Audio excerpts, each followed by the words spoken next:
আসসালামু আলাইকুম রহমতুল্লাহি ওয়া বারাকাতুহু। সম্মানিত দর্শক, দায়িত্ব গ্রহণের পর থেকে জনাব তারেক রহমান সাহেবের সাদাসিধে জীবন এবং প্রোটোকলবিহীন চলাফেরা, ইতিপূর্বে বাংলাদেশের কোনো প্রধানমন্ত্রী যে কাজগুলো করেননি সেই কাজগুলো তিনি করার চেষ্টা করছেন। ফলে সামাজিক মাধ্যমে ব্যাপক প্রশংসা হচ্ছে এবং সেই প্রশংসাগুলো মূলত বিএনপির যারা কর্মী সমর্থক তারাই করছেন। আমাদের সাধারণ যারা আমজনতা তারা এই জিনিসগুলো নিয়ে আসলে কখনোই মাথা ঘামান না, বরং আমাদের সাধারণ আমজনতার একটা ব্যাপার হলো যে তারা সবসময় সেই রয়্যাল বেঙ্গল টাইগারকে সুন্দরবনেই দেখতে চান। তারপর সেই রয়্যাল বেঙ্গল টাইগার যদি চিড়িয়াখানাতে এসে থাকেন ওটার মধ্যে তারা সে আনন্দ পান না। তারা বাঘ দেখার জন্য দলে দলে সেই সুন্দরবনে যান। সুন্দরবনে গিয়ে বেশিরভাগ লোক বাঘ দেখেন না, বাঘের পায়ের ছাপ দেখেন, বড় জোর বাঘের একটু হাগু দেখে। এতে তারা খুব খুশি যে দেখে আসছে, বাঘের হাগু দেখে আসছে, বাঘের গন্ধ শুকতে পেয়েছে কয়েকজন।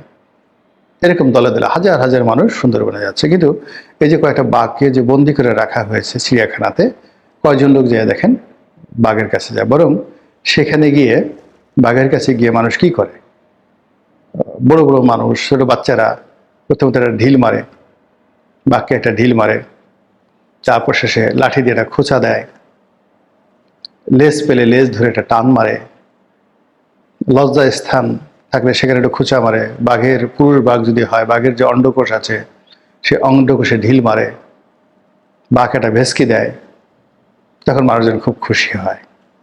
এই হলো অবস্থা। কিন্তু যদি রয়্যাল বেঙ্গল টাইগার সুন্দরবনে থাকে, সে শুধু আসছে, ঢিল মারা তো দূরের কথা, যে লোক গাছে উঠতে পারে সে ভুলে যাবে গাছে কিভাবে উঠে। যে লোক আমাদের ছোট নদী চলে বাঁকে বাঁকে, বৈশাখ মাসে তার হাঁটু জল থাকে, মুখস্থ বলে দিতে পারে, তাকে যদি জিজ্ঞাসা করা হয় কবিতা বলো, সে শুধু ফ্যাল ফ্যাল করে তাকিয়ে থাকবে, কোনো কিছু জিজ্ঞাসা করতে উত্তর দিতে পারবে না। তো এই হলো প্রকৃতির বিধান। তো সেই অর্থে 18 কোটি মানুষের প্রধানমন্ত্রী, তো এই 18 কোটি মানুষের প্রধানমন্ত্রীর একটা প্রোটোকল আছে, একটা ওজন আছে, আকার আছে, আকৃতি আছে, ক্ষমতা আছে, বিত্ত আছে, বৈভব আছে এবং সর্বোপরি তার প্রতিপক্ষকে ক্ষতি করার, হুঙ্কার দেওয়ার তার সামর্থ্য আছে। এবং সেই জিনিসগুলো যদি সঠিকভাবে না হয় তাহলে প্রাকৃতিক বিপর্যয় দেখা দেয়। ফলে কি হলো, এই যে এখন তারেক রহমান সাহেব যে অনাড়ম্বর জীবনযাপন করছেন, খুব স্বাভাবিক জীবনযাপন করছেন, এটা তিনি কেন করছেন, কিভাবে করছেন আমি জানি না। কিন্তু ইতিহাসে আমরা যে সকল গল্প শুনি এগুলো আসলে গল্প, ভীষণ রকম গল্প। হযরত উমর রাদিয়াল্লাহু তাআলা আনহু সেই অর্ধ দুনিয়ার মালিক ছিলেন, তারপর তিনি ওই ছাগল চড়াতে গেছেন, উট খুঁজতে গেছেন, উট খুঁজতে গিয়ে উট পাননি, এরপরে তিনি একটি খেজুর গাছের তলায় ঘুমিয়ে পড়েছেন। যখন ঘুমিয়ে পড়েছেন সূর্যের আলো তার মাথার উপরে পড়ে গেছে। ওই সময়টিতে সেই রোমান সাম্রাজ্যের দুজন রাষ্ট্রদূত তার সঙ্গে দেখা করতে এসছে, তারা এসে তাকে এই অবস্থায় দেখে খুব আশ্চর্য হয়ে গেল, ইত্যাদি ইত্যাদি। ইটস এ সো নাইস গল্প।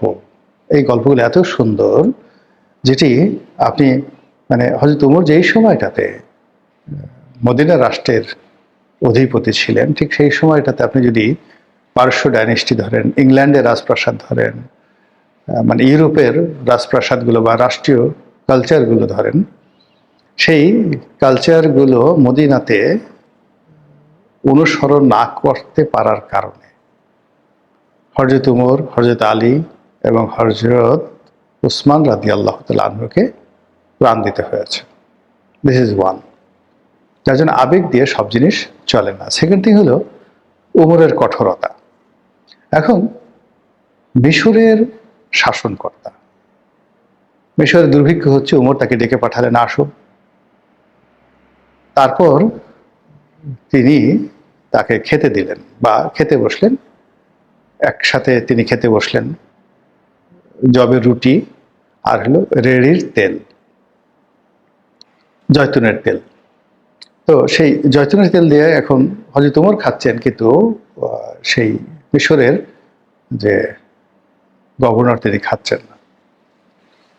তো তখন গভর্নর থাকলে তারা মিথ্যা কথা বলতেন না, যেহেতু তারা সবাই সাহাবা ছিলেন। তো বলে, এই তুমি খাচ্ছ না কেন? বলে যে হুজুর, আমি তো এই খাবার খাই না, আমিরুল মুমিনের খাবার খাই না। বলে তুমি কি খাবার খাও? বলে শাহী খাবার খাই। বলে শাহী খাবার কি? বোঝার চেষ্টা করুন যে মিশর সেই হযরত উমরের জমানারও ৩,০০০ বছর আগের থেকে সেখানকার রাজারা সেই ক্যাসেল, প্রাসাদে বসবাস করে, ফেরাউনের জমানা থেকে শুরু করে। পরবর্তীতে রোমানরা যখন এটা দখল করে নেয়, সেই গ্রিকরা যখন দখল করে নেয়, তারপর রোমানরা দখল করে নেয়, ক্লিওপেট্রা যখন ছিলেন, তখন থেকে মানে এটা একই সঙ্গে মিশরের যে প্রাচীন ফেরাউনদের যে ঐতিহ্য, তার সঙ্গে সঙ্গে আবার ইউরোপিয়ান যে ঐতিহ্য, সেই ঐতিহ্য রক্ষা করা হয়। সেখানে প্রাসাদে তাদের যে রয়্যাল রেজিমেন্ট ছিল, তো সেই রেজিমেন্ট কয়েক হাজার সৈন্য সেই প্রাসাদের মধ্যে থাকতো। তাদের রাজা যখন খেতে আসতেন, সানাই বাজতো, নহবত বাজতো। তো সমস্ত মন্ত্রীদের সাথে, রানীদের সাথে, মানে তাদের খাবারের যে স্টাইলটা, রাজুকের যে স্টাইলটা, এই স্টাইলটা এখনও আপনি ব্রিটেনের বাকিংহাম প্যালেস বা ধরেন হোয়াইট হাউস কিংবা এলিসি প্রাসাদ অথবা ধরুন জাপানের প্রাসাদে ঠিক এই নিয়মগুলো এখন পর্যন্ত আছে। এই যে রয়্যাল ডিনার বলা হয়। তো উনি যেহেতু মুসলমানরা দখল করেছে, কিন্তু দখল করে তারা কোথায় গিয়ে উঠেছে? মদিনাতে। মদিনা ওয়াজ ইসলাম। ওই মুহূর্তে মদিনাটা বস্তি ছিল, কিন্তু আলেকজান্দ্রিয়াতে বস্তি ছিল না, কায়রোতে বস্তি ছিল না। তখন সেটা রীতিমতো রাজপ্রাসাদে পরিপূর্ণ, এবং এখনকার মতো সেখানে ভাঙচুর হয়নি। ফলে মুসলিম যে গভর্নর, তিনি গিয়ে সেই রাজপ্রাসাদে উঠছেন। আর ওখানে যারা আমলা ছিলেন, কামলা ছিলেন, ট্রেজারি ছিল, মানে যা কিছু আছে, মানে আপনি যে এখন রাষ্ট্র ক্ষমতা পরিবর্তন হওয়ার সাথে সাথে ইউনূস সাহেব গেছে, যমুনাতে গিয়ে ডক্টর মোহাম্মদ ইউনূস উঠবেন। শাহাবুদ্দিন চুপু বঙ্গভবনে আছেন, সেখানে গিয়ে যদি নতুন কেউ আসেন, একেবারে ঠিক সেম জিনিস, খাওয়া দাওয়া, চিকিৎসক থেকে শুরু করে সেম সিস্টেমটা পাবেন। তো যিনি মুসলিম শাসক গেছেন, তিনিও গিয়ে ঠিক ওরকম ওখানকার ট্রেডিশনটা তিনি পেয়েছেন, এবং he is enjoying. Oh my god, সেই এনজয় করছে ১০০ পদের শাহী খাবার দাবার। তো এখন হযরত ওমর জানলেন যে শাহী খাবার কি, তখন বললেন যে এইভাবে এইভাবে শাহী খাবার হয়। তো এই কথা শুনে হযরত ওমর রাগ হয়ে গেলেন, বললেন যে যে দেশের বাদশাহ মানে এত খাবার খায় এবং প্রতি অক্তি এত খাবার অপচয় করে, তো সেই দেশে দুর্ভিক্ষ হবে তো হবে কোথায়, বলি তিনি তাকে চাপ করানো শুরু করলেন। তিনি চাবুক মেরেছেন, যা কিছু করেছেন, কিন্তু সেই তিনি চলে গেছেন, অন্য শাসক গেছে, কিন্তু সেই শাসক তারা কিন্তু সেই মিশরের সেই কালচারটা পরিবর্তন করেনি। সিরিয়ার কালচার পরিবর্তন হয়নি ৪ খলিফার জমানাতে। তারপর সেই সিরিয়া, দামেস্কর কালচার, তারপর পারস্যের যে কালচার, সেটাও পরিবর্তন হয়নি, আগের মতো লেগেছে। ফলে মুসলিম জমানাতে যারা ওই সমস্ত এলাকাতে গিয়েছেন, তারা সবাই মানে ওখানে থাকতে চাইতেন, যেতে চাইতেন, এবং এগুলো অনেক যুদ্ধ হয়েছে। যেমন হযরত ওসমান মারা গেলেন কি জন্য? ওখানে মিশরের গভর্নর নিয়োগ নিয়ে, ওখানে সবাই যেতে চায়। বা আমির মাভিয়া, তিনি তার সঙ্গে হযরত আলীর যুদ্ধ হলো কেন? বিকজ তিনি ওই যে দামেস্কে গেছেন, তিনি গিয়ে সোজাসুজি রোমান সাম্রাজ্যের যে কালচারটা পেয়েছেন, সেই কালচারটার কারণে তিনি সেই টোটাল সিরিয়া এবং সাইপ্রাস, সেই এলাকাতে তার যে আধিপত্য, যে বিত্ত বিলাস তিনি পেয়েছিলেন, এটা মদিনাতে তার সম্ভব ছিল না। ফলে তিনি রিভোল্ট করেছিলেন। ইটস এ হিস্ট্রি, সেই হিস্ট্রিগুলো আপনাকে জানতে হবে। তো তারেক রহমান সাহেব যদি বা তার যারা লোকজন রয়েছেন, তারা যদি এই হিস্ট্রির বিষয়গুলো মূল্যায়ন করেন, তাহলে দেখতে পাবেন যে যারা আবেগপ্রবণ হয়ে এইভাবে মানে নিজেদেরকে সাধারণের পর্যায়ে নামিয়ে এনেছেন, তারা সবাই ক্ষমতাচ্যুত হয়েছেন এবং নির্মমভাবে ক্ষমতাচ্যুত হয়েছেন। পাবলিক তাদেরকে ডাল ভাত মনে করেছে। এমনকি আমরা জানি যে এবার শাহরুনা রশিদ মানে জনগণের দুঃখ কষ্ট বোঝার জন্য তিনি রাস্তায় নামতেন, গভীর রাতে নামতেন। এটা অন্য একটা জিনিস। সুলতান সুলেমানও নামতেন, অনেক বড় বড় রাজাবাদশাহ নামতেন, কিন্তু তাদের সবারই একটা রাজকীয় জীবন ছিল। সবারই এটা রাজকীয় জীবন ছিল। তো সেই অর্থে আমাদের যে নতুন প্রধানমন্ত্রী তারেক রহমান সাহেব, তিনি যে সহজ সরল জীবনযাপন করার চেষ্টা করছেন, তিনি যে অস্বাভাবিক যে জীবনযাপন, আমাদের এই বাংলাদেশের পাকিস্তান জামানাতে একটা গভর্নর হাউস ছিল, মুনায়েম খাঁ গভর্নর ছিলেন, গিয়ে দেখেন, খোঁজ নিয়ে দেখেন যে সেখানে কি ধরনের খাবার দাবার হতো, এখনো সব রেকর্ড আছে, তাদের বাজেট কত ছিল। তো ওখানে গভর্নর আজম খাঁ আসছেন, লর্ড কার্জন বাংলাদেশের বড় লাট হয়ে আসছে, ছোট লাট হয়ে আসছেন। তো তিনি কিভাবে জীবনযাপন করতেন ব্রিটিশ জমানাতে, বা একটা সময় এই ঢাকা শহরে যখন মুঘলদের জমানাতে এই যে লালবাগ কেল্লা হলো, সেই লালবাগ কেল্লাতে যারা আসছেন শাসক হিসাবে, তারা কিভাবে জীবনযাপন করতেন, কিভাবে থাকতেন মুঘল জমানাতে, কিংবা নবাব সিরাজউদ্দৌলার জমানাতে কিভাবে থাকতেন, এমনকি পাল জমানাতে, পাল আমলে, তারপরে শেষে সেন আমলে এই বাংলাদেশে যে সকল মানে রয়্যাল প্যালেস ছিল, রাজকীয় প্রাসাদ ছিল, সেখানে রাজারা কিভাবে চলতেন, সেই জিনিসগুলো প্রত্যেকটারই একটা কার্যকারণ আছে। এবং যারা এই কার্যকারণের বাইরে থাকার চেষ্টা করেছেন, চলার চেষ্টা করেছেন, এটি তাদের জন্য কোনো ভালো ফলাফল বয়ে আনেনি। তো সেই দিক থেকে জনাব তারেক রহমান সাহেব যে কাজগুলো করছেন, that should be meticulously designed. অঙ্ক দিয়ে দিয়ে তার এই জিনিসগুলো করা উচিত, কোন কাজগুলো তিনি করবেন। যেমন একজন বড় সম্পাদক, বাংলাদেশে একজন বড় সম্পাদক, তিনি ঠাট্টা করে বলছিলেন আমাকে টেলিফোন করে যে, রনি ভাই দেখেন, মানে কি একটা অবস্থা বিএনপি করছে, আমরা তো না পারি বলতে, না পারি সহ্য করতে। তারেক রহমান সাহেব একজন তার স্টাফ কর্মচারী, সেই কর্মচারীর সাথে হ্যান্ডশেক করছে, এই হ্যান্ডশেকের দৃশ্য ছাপাতে হবে এবং এইগুলো মানে নিউজ করতে হবে। এটা হয় বলেন তো? তিনি কেন এই কাজগুলো করতে যাবেন? এরপরে পুরো যে ফ্যামিলি ডাইনেস্টি, জাইমা রহমান কি করছেন, শর্মিলী মানে কুকুর ওয়াইফ, তারপর তারেক রহমান সাহেবের ওয়াইফ জুবাইদুর রহমান, তারা পাশাপাশি বসছে, এটাও পত্রিকার হেড নিউজ। আহা হা, কি অপরূপ দৃশ্য! আজ শর্মিলী রহমান এবং জাইমা রহমান, তারপরে জুবাইদুর রহমান পাশাপাশি বসছেন। এগুলো নিয়ে পত্রিকাগুলো, বিএনপির যারা লোকজন আছে তারা আধিক্ষেতা দেখাচ্ছে। তারপরে মঞ্চে বসে আজান হচ্ছে, জাইমা রহমান মাথায় কাপড় দিয়েছেন, সবাই বলেন আহা হা, কি মহব্বত, কি ভালোবাসা, মানে কি বিনয়, কি ভদ্রতা। তারেক রহমান সাহেব কাশি দিচ্ছেন, তার মেয়ে পানি এগিয়ে দিচ্ছেন। মানে এই সাধারণ সহজ সরল পারিবারিক যে বিষয়গুলো, এইগুলো নিয়ে বিএনপির যে সমস্ত লোকজন খুব মাতামাতি করছেন, আলটিমেটলি বিএনপিকে শেষ করে দেওয়া হচ্ছে। এগুলোর কোনো প্রয়োজন নেই। এগুলো আমাদের সমাজে অহরহ প্রচলিতভাবে সবাই এই কাজগুলো করে। এক লোক মানে এক মহিলা বলতেছে যে তারেক রহমান সাহেব তো মানে আমাদের ঘরে আগুন লাগিয়ে দেওয়া শুরু করেছেন। কিভাবে? সে এই যে তার স্ত্রীকে যে সম্মান দেখাচ্ছেন, মর্যাদা দেখাচ্ছেন, এখন স্ত্রীরা সবাই দাবি করছে যে আমাদেরকেও তারেক রহমান সাহেবের মতো এরকম পাত্তা দিতে হবে। তিনি যেমন মানে তার মানে যাকে বলে স্ত্রী জুবাইদুর রহমানকে যে সম্মান দিচ্ছেন, মর্যাদা দিচ্ছেন, আমাদেরকেও দিতে হবে। এগুলো আসলে টিটকারি। এই জিনিসগুলো মূলত মানে প্রাইভেট যে লাইফগুলো আছে, একান্ত ব্যক্তিগত লাইফ, এগুলো কখনো পাবলিক হয় না। আবার পারিবারিক যে জীবনগুলো আছে, যেটা ফ্যামিলি লাইফ, এগুলো পাবলিক হয় না। আর পাবলিক যে লাইফ যেটা রয়েছে, এটা কখনো প্রাইভেটে নিতে হয় না। আমি অনেক বড় মন্ত্রী হতে পারি, এমপি হতে পারি, অনেক সময় দেখি যে এখন বেশিরভাগ মন্ত্রী এমপি তারা অতীতে ডুবেছে এবং বর্তমানে যারা আছে তারা ডুববে তাদের বউদের কারণে। সব জায়গাতেই যে দেখো রেজা কিবরিয়া, এটা সম্ভবত তার মানে কয় নম্বর স্ত্রী আমি জানি না, বয়সের ব্যাপক পার্থক্য। রেজা কিবরিয়া তো হাঁটতে পারেন না, তো তাকে ধরে নিয়ে হয়েছিল যে তিনি অর্থমন্ত্রী হবেন, কিন্তু দেখা গেল যে তাকে কিছুই বানানো হয়নি। যে তিনি এমপি হয়েছেন, তার তরুণী স্ত্রী, তাকে নিয়ে দেখা গেল একজন উপজেলা মানে নির্বাহী কর্মকর্তা যে আধিক্ষেতা দেখালো, সে ভদ্রলোকের চাকরি গেছে কিনা জানি না, সে সেখান থেকে ট্রান্সফার হয়ে গেছে। অনেক মন্ত্রী যেখানে যাবেন পাশে বগল দেওয়া, মানে বউকে নিয়ে ঘুরবেন, মনে হয় যেন বউ ছাড়া কিছুই বুঝেন না। অথচ এরকম অনেক মন্ত্রী এখন যারা হয়েছেন আমি জানি, যাদের স্ত্রীদের সঙ্গে তাদের যে দা কুমড়ার সম্পর্ক, দুইজনে চুলাচুলি করে প্রকাশ্যে চুলাচুলি করে, মারামারি করে, কাটাকাটি করে বহু মানুষকে তারা ডেকেছে আমাদের তালাকের ব্যবস্থা করে দাও।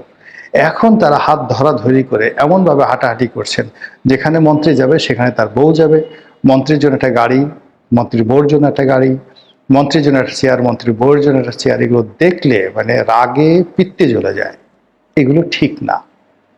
এই যে আদিক্ষেত্রাগুলো হয়েছে, যে সকল মন্ত্রী তাদের বউরা এইভাবে দাপট দেখাচ্ছে, যে সকল এমপিদের বউরা দাপট দেখাচ্ছে, সব জায়গাতে বউ নিয়ে যেতে হবে, সব জায়গাতে বাচ্চা নিয়ে যেতে হবে, এই জিনিসগুলো হীনমন্যতা।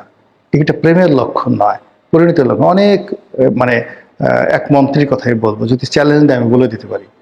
সেই মন্ত্রীর বউ মানে সেই মন্ত্রীর এক বন্ধুর বাসায় গিয়ে বলতেছে যে অনেক আগের, যে ও যে এখানে আসে, আপনার বাসা তো খালি, এখানে কিন্তু মেয়ে ঠেয়ে নিয়ে আসে নাকি, মেয়ে ঠেয়ে নিয়ে আসে নাকি, এই জন্য এটা চেক করতে আসলাম। তো যে লোকের কাছে বলছে সে ভীষণ রকম অপমান বোধ করছে। অপমান বোধ করার পর তো সেই লোক সেই যে মন্ত্রীকে ডাকছে, দেখে বলছে ভাই আপনি আর আমার বাসায় আসেন না, আপনার ওয়াইফ আসছে, এসে আমাকে এই ধরনের কথাবার্তা বললো, এটা খুবই অপমানজনক। তখন মন্ত্রী বলল যে ও তো একটা খানকি, আমি যখন থাকি না ও এই কাজ করে, ও এই কাজ করে, ও নিজে যেরকম সবার সেরকম মনে করে। এখন সেই লোক বা আমি যে শুনছি, আমরা যদি সেই মন্ত্রীকে তার বউ নিয়ে এখন এমন ভাবে লাইলি মজনুর মতো ঘুরতে দেখি, মেজাজটা কেমন লাগে বলেন তো। এখন এরকম হয় কি, কুকথা বাতাসের মধ্যে, যে আমি বললাম এটা হয়তো লক্ষ লক্ষ মানুষ দেখবে, এরকম কুকথা বাতাসের মানে বেগে ছড়িয়ে পড়ে। ফলে আমরা অনেক জিনিসগুলো শো করার চেষ্টা করি, কিন্তু আমরা তো আসলে ওইরকম না। আমরা হঠাৎ করে রাজু জেন্টেলম্যান বান গিয়া, একটা বিখ্যাত সিনেমা আছে, হিন্দি সিনেমা, মানে আমরা যা আসলে ওইভাবে আচরণ করা উচিত। হঠাৎ করে কন্ট্রোল হয়ে, হঠাৎ করে ধন্যবাদ পাওয়ার জন্য, কাউকে আকৃষ্ট করার জন্য যে কাজগুলো করা হয়, সেই কাজে কখনোই বরকত আসে না। বরং এটাকে বলা হয় আত্মপ্রবঞ্চনা, নিজের সঙ্গে প্রবঞ্চনা, নিজের সঙ্গে মুনাফিকি। অন্যের সঙ্গে মুনাফিকি করলে ক্ষয়ক্ষতির একটা লিমিট থাকে, কিন্তু নিজের সঙ্গে যদি কেউ মুনাফিকি করে, আত্মপ্রবঞ্চনা করে, এটার পরিণতি খুবই ভয়াবহ হয়ে থাকে। তো যেটা বলছিলাম যে এখন এই বাংলাদেশে প্রচুর তেলবাজের মানে যাকে বলা হয় উদ্ভব হয়েছে। শেখ হাসিনার জামানাতে যত তেলবাজ ছিল তার চেয়ে তত 10 গুণ তেলবাজ এখন শুরু হয়ে গেছে, এবং ভিন্ন আঙ্গিকের। যেমন দেখা গেল যে আলেম ওলামাদেরকে নিয়ে প্রধানমন্ত্রী একটা বৈঠক করেছেন, ইফতার পার্টি করেছেন, যেটির নামে একটা স্ট্যাটাস দিয়েছে, এটা ভাইরাল হয়েছে। এই ধরনের কাজ আসলে প্রথমত করারই দরকার ছিল না। এখানে একদিকে আলেম ওলামাদের দাওয়াত দিয়েছেন, আবার অন্যদিকে দেখা গেল যে এতিম মিসকিনদেরকে দাওয়াত দিয়েছেন। এই দুটো তো মিলে না, কন্ট্রাস্ট করে। 2 নম্বর হলো যে আলেম ওলামাদের মধ্যে 73টি গ্রুপ আছে, তারা কেউ কাউকে দেখতে পারে না, এরা পাশাপাশি বসে না, একে অপরকে কাফের বলে গালাগালি করে। কাজেই একজন প্রধানমন্ত্রী তার রাজনৈতিক অফিসে এই সবগুলোকে একত্রে বসানোর ফলে মানে এদের মধ্যে আসলে মিল মোহাম্মত হয় না, হবে না কখনো। এদেরকে না ডাকাই আল্লাহই ভালো, এদেরকে এই সমস্ত কোনো কাজে ডাকাই ভালো না। যারা মানে 5,000 টাকা ওয়াজের ফি নিয়ে গিয়ে 1 ঘন্টা চুটকি বলে আসে, গালাগালি করে আসে, প্রতিপক্ষকে বলে আসে, আপনি তাদেরকে রাজপ্রাসাদে নিয়ে গেছেন, মন্ত্রী এমপিদের সামনে নিয়ে বসে তাদের সাথে গলাগলি করছেন। যারা মানে ছোট্ট একটা মাদ্রাসা চালানোর জন্য সেই বিভিন্ন মাদ্রাসার ছেলে মেয়েদেরকে বাড়ি বাড়ি পাঠায়, সেই যাকে বলে চাল ডাল আনার জন্য, এই সমস্ত মানুষের সামনে আপনি শাহী খাবার দিয়েছেন। যে সমস্ত মানুষ বিজ্ঞান বোঝে না, দর্শন বোঝে না, ইতিহাস বোঝে না, আপনি যদি এদেরকে জিজ্ঞাসা করেন, এই যে সমস্ত লোকজন মানে বড় বড় ওয়াজ করে, এদেরকে জিজ্ঞাসা করেন তো যে 570 খ্রিস্টাব্দে আল্লাহ রাসূল জন্মগ্রহণ করলেন, তখন আরবিতে কয়টি বর্ণমালা ছিল? কয়টি বর্ণমালা ছিল?